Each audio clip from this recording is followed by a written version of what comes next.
The Chernobyl disaster was the worst catastrophe in the history of peaceful nuclear energy. The first responders were firefighters who extinguished the blaze within the first hour after the explosion and battled the nuclear inferno.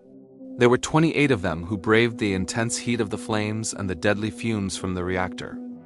They were Vladimir Pravik, Viktor Kibinok, Leonid Telyatnikov, Nikolai Vashuk, Vasily Ignatenko, Vladimir Tishura, Nikolai Titanok. 6 of them died from acute radiation sickness. At the cost of their own lives, these heroes averted disaster and saved thousands of human lives. A total of 69 firefighters and 19 pieces of equipment participated in extinguishing the fire at the Chernobyl NPP. The first to face the nuclear fire raging from the damaged 4th reactor of the Chernobyl NPP was a firefighting unit led by Lieutenant Vladimir Pravik. A few minutes later, a firefighting unit under the command of Lieutenant Viktor Kibinok joined the fight alongside their comrades.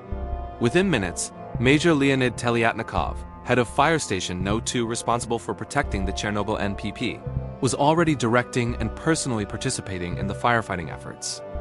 As a result of the explosions in the reactor and the ejection of high-temperature fragments from its core onto the roofs of some rooms, in the reactor building and the turbine hall, more than 30 fires broke out. The fire on the roof of the turbine hall, where the turbine generators for all power units were located, posed a particular danger. During the explosion, part of the ceiling panels fell onto turbogenerator number 7, damaging oil lines and electrical cables, which caused them to catch fire. Meanwhile, the high temperature inside the reactor caused the graphite to burn. An extremely critical situation had developed at the Chernobyl NPP. For several hours, a handful of brave people fought the flames, preventing them from spreading to neighboring power units. People worked at heights of over 70 meters under the constant threat of new explosions in conditions of intense radiation.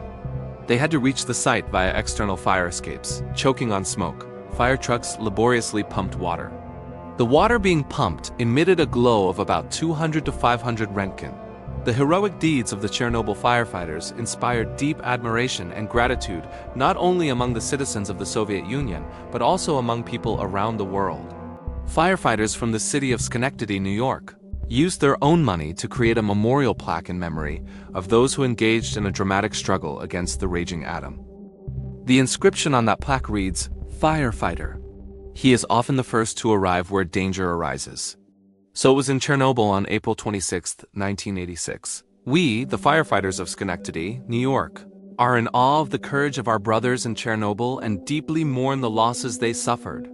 A special bond exists among firefighters around the world, people who answer the call of duty with exceptional courage and bravery. The heroic deeds of the Chernobyl heroes will always serve as an example of courage, the highest professionalism, and dedication to duty. Subscribe to the channel to learn more stories about the Chernobyl disaster.